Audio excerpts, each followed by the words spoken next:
Alternative Radio.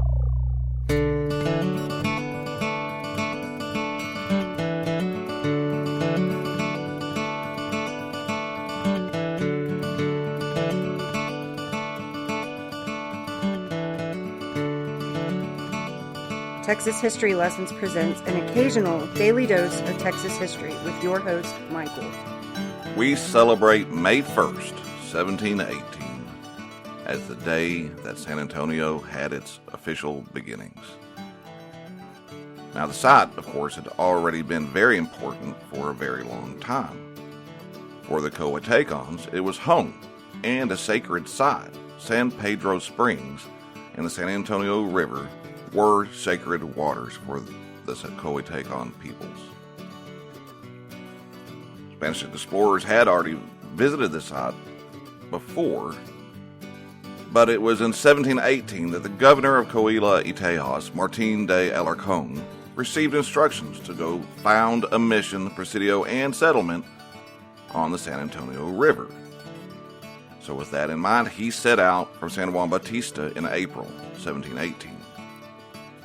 Now, Andalusian Spanish-born Father Antonio de San Buenaventura y Olivares was supposed to have traveled with Alarcon, but they had some kind of disagreement, and the father decided he was going to travel separately. Now, Olivares knew where he was going because he'd already been to the area back in 1709 when he accompanied Pedro de Aguirre's expedition north as a chaplain. And it was on that trip that they reached the site of San Antonio, which was the location of a Payaya Indian village at San Pedro Springs known as Yanawana. Yanawana was the site of the sacred waters. It's very important to the Coahuiltecan people. He worked for years to get permission to return to Yanawana and set up a mission. And so in 1718 it happened. And Father Olivares arrived on May the 1st, 1718, the day that Governor Martín de Alarcón formally founded Mission San Antonio de Valero. Two different witnesses give kind of different locations for the exact founding of the first spot. One says that it was about 2 miles down the creek from San Pedro Springs. Another says it was only about a mile down. Both did agree that it was on the west bank, but it would be moved several times until it reached its current location. Now, the mission itself was named after a Portuguese Catholic priest, Fernando Martins de Bulhos, who lived between the years 1195 and 1231. This would have been a period during the Reconquista that we're learning about in the lessons themselves. And he was canonized as Saint Antonio or Anthony of Padua by Pope Gregory IX in May of 1232. So that's where the name San Antonio comes from. Father Olivares began his mission work on the banks of the San Antonio River in a little jacal or a thatched hut with initially only about 3 or 4 converted Indians. And in one report I saw that they had actually traveled up from across the Rio Grande with him. A diarist there at the time wrote that the place in which we find ourselves is very pretty because of the woods near the spring. Writing in 1785, Fray Jose Francisco Lopez wrote that the mission was founded with Indians of various nations, such as the Piames, Patawas, Skipsames, Sharanames, Samas, Payatas.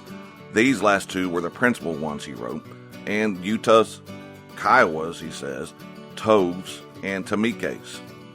But, Fray Lopez wrote, all of these may be considered as Samas and Payas, whose language is in general use. The mission did relocate 3 times until it ultimately arrived at its current location in 1724. 4 days later, after the founding of May 1st, 1718, on May 5th, 1718, that's the day that Villa de Bear was established as the civil settlement, and when San Antonio de Bear Presidio was also founded. The area that Olivares had selected for the mission to convert the Coahuiltecan groups near San Pedro Springs and beyond is one of the most important sites in Texas history. And the modern city of San Antonio grew there, and the mission itself became popularly known as the Alamo. In 1803, after the mission had been secularized a few years before, the mission became the quarters for La Segunda Compañía Volante de San Carlos de Parras, or Alamo de Parras, the second flying company of San Carlos de Parras, which was a company of about 100 Spanish lancers. And over time, the company's long name was replaced with a shortened one, La Compañía del Alamo, or simply El Alamo.